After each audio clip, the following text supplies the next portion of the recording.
I think we are live now.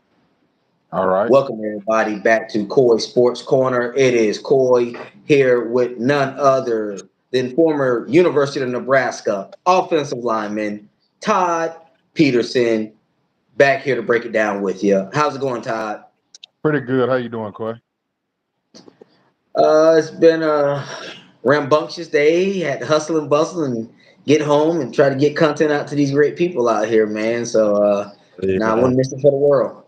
That's all in part of being a man of the house. Indeed. I point to you a lot because when you're right, and I ain't nothing I can say about it. I All right, and there we understand. go. And there's two. All right, there we go. So, I missed it, guys. I'm so sorry. I had said about the notable injuries on, I believe, Monday, and I think that I missed Tua. Excuse me, I missed Tua Tagovailoa, so we're going to talk about that. I completely missed Bryce Young being benched. It did happen kind of late Monday, a little bit. So I mean, like around 12 noon or something like that. So it didn't happen immediately, but I still should have caught it. Sorry, people.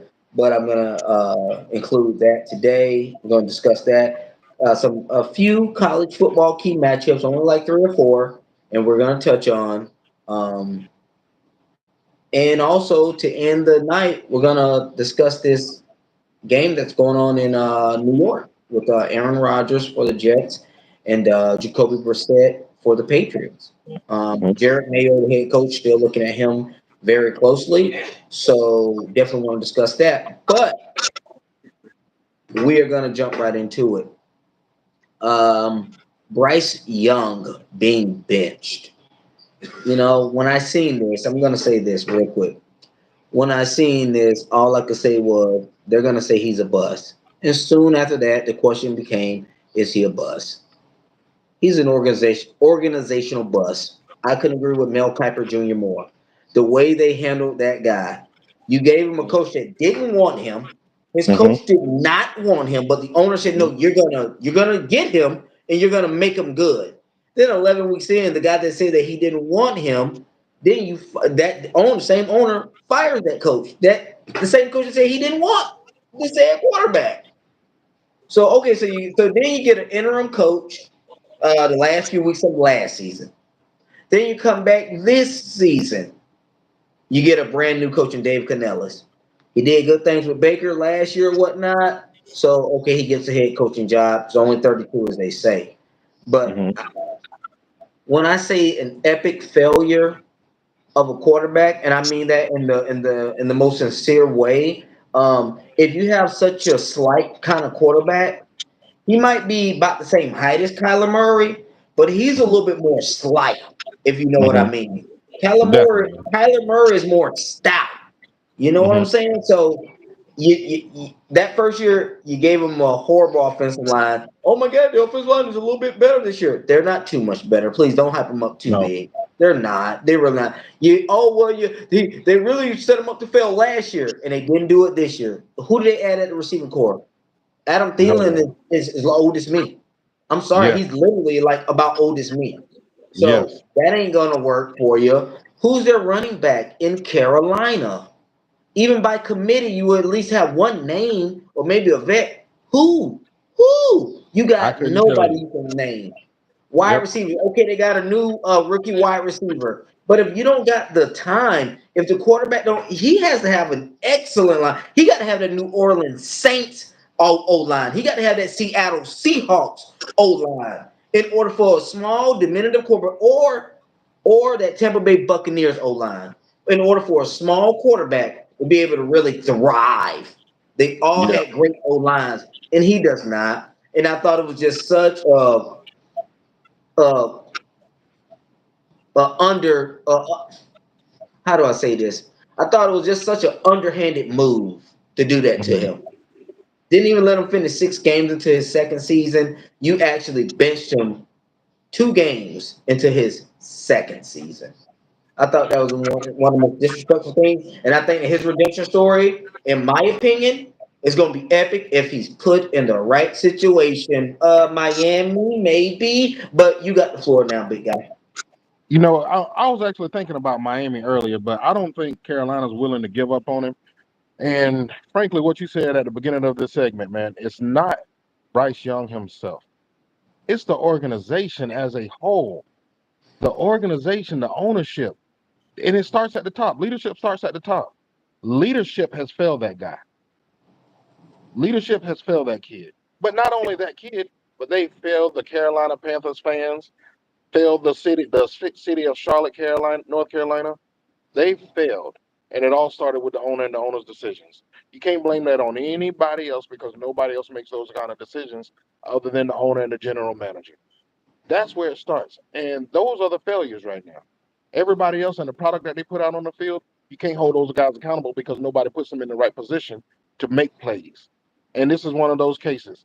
Bryce Young is a small guy, but he's a smart quarterback. Everything that he did at Alabama, he deserved and he earned it. He earned his right to the NFL. Now he needed to go to an organization that was definitely going to have his best interest in mind. Carolina's never had the best interest in mind in anyone other than Cam Newton when they were making that Super Bowl push. So this starts at the top. This didn't start with Bryce Young. This doesn't start with his size. This starts at the top. The ownership and the general manager. That's who has to take fault in this. No one else. Hmm. Do you think he has a redemption story like I do? Do you think he? I, You I say that definitely think he has a Carolina I is going to definitely keep think he him? has a redemption story. It just won't be with the Carolina Panthers. Look what happened when they actually picked Baker Mayfield up in the offseason, thinking that Baker Mayfield would be there and come and turn everything around for him, which he couldn't because it wasn't him, it was the organization. But look what he does now in Tampa.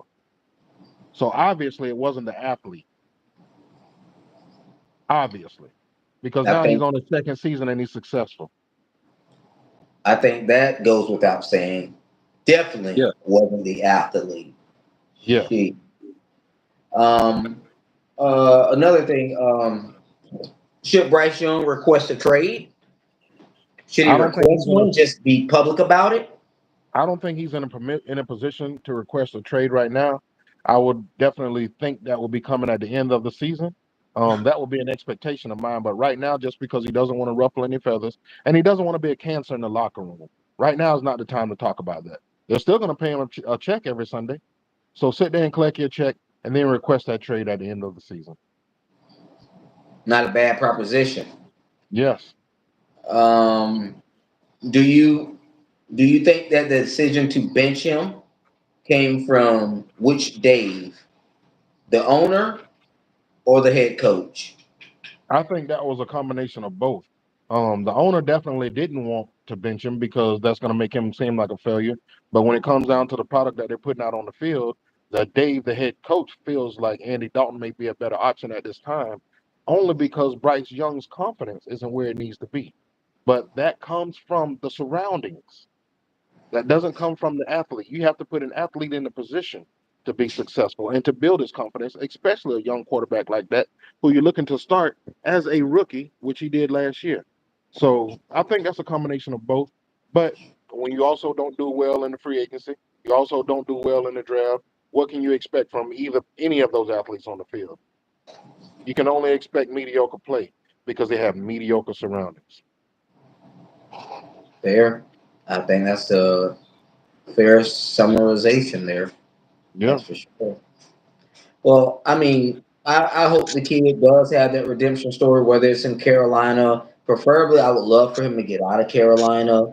I Hmm. mean, you see what Sam Darnold's doing in Minnesota. Nobody expected Sam Hmm. Darnold to win 2 games, even if they were against, one of them was against the Giants. Nobody expected him to be 2-0, especially against the No, 49ers. Baker no. Mayfield, nobody expected Baker Mayfield to beat the Lions on the road, so nobody expected Baker Mayfield to be 2-0, and they Yep. both were in Carolina. Yep. What do you say there? You I know just where I hope. would love to see the kid go? I would love to see the Well, kid in Oakland next season.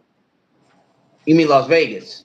Las Vegas, you're right. I would love to see the Yeah. kid in Las Vegas next season Oh yeah, because I think that's one thing that the Raiders are missing, which Gardner Minshew is playing well right now.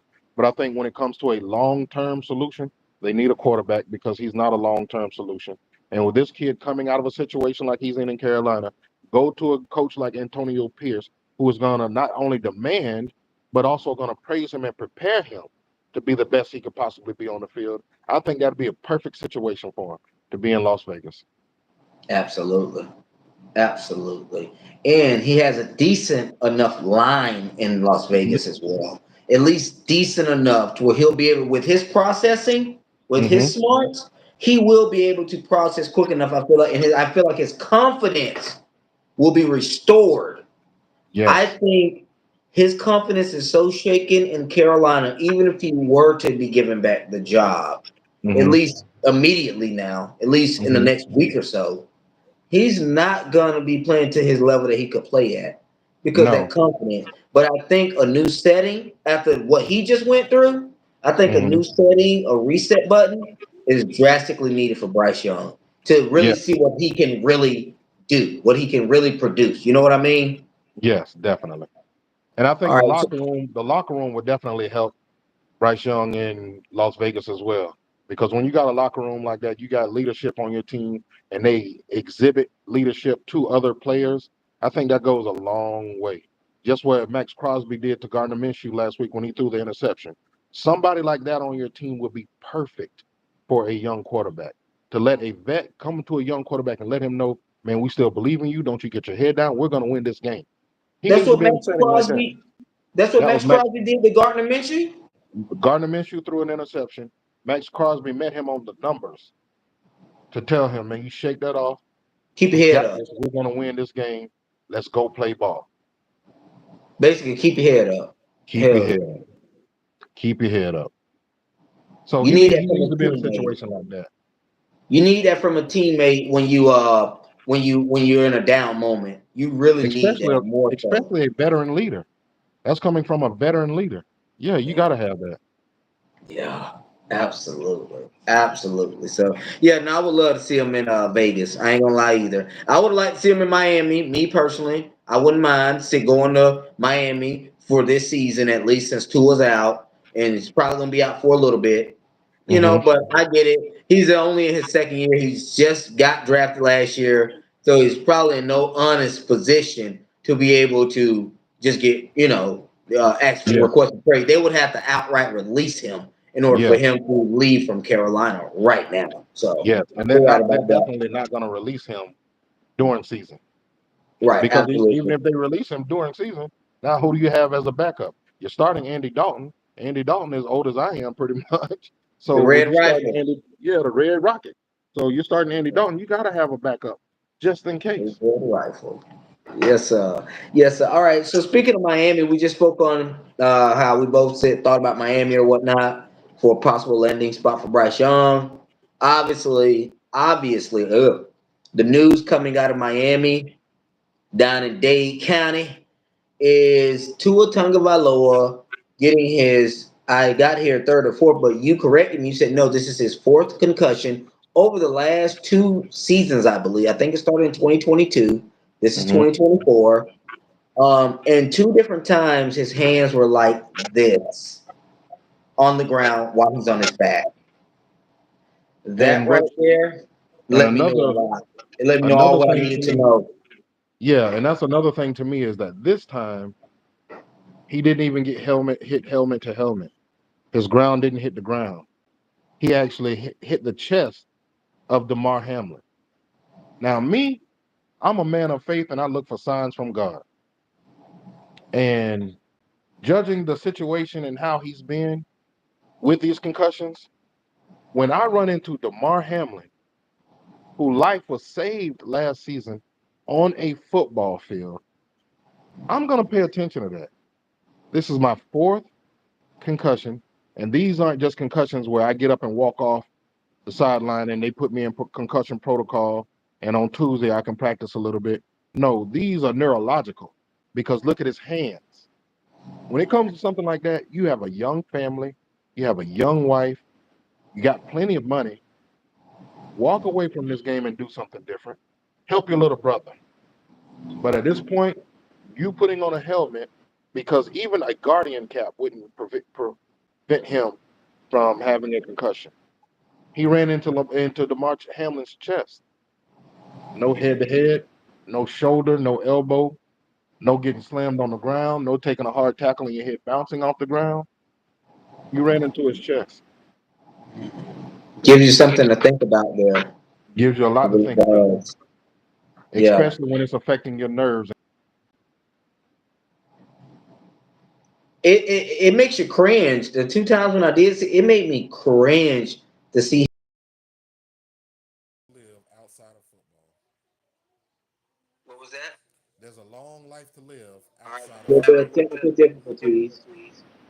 A little bit of technical difficulty, guys. But I think we are back on. Yes. Can you see me there, Yes, I can see you. Todd? Yes, I can see you. All right, awesome, awesome. All right, so we're gonna.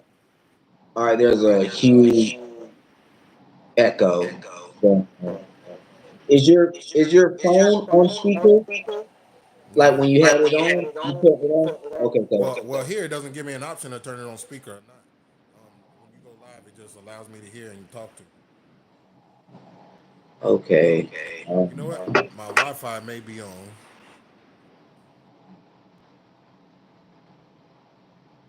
My Wi-Fi is off, Okay, cool. so maybe That's that's what it was. sometimes that can be it. Yeah. But Yes. it's all good. It's all Yes, it is. good. Oh man, it's still an echo. Oh, we'll work You don't around have it. an echo. I have one. Oh yeah. Very, very all right. Yeah.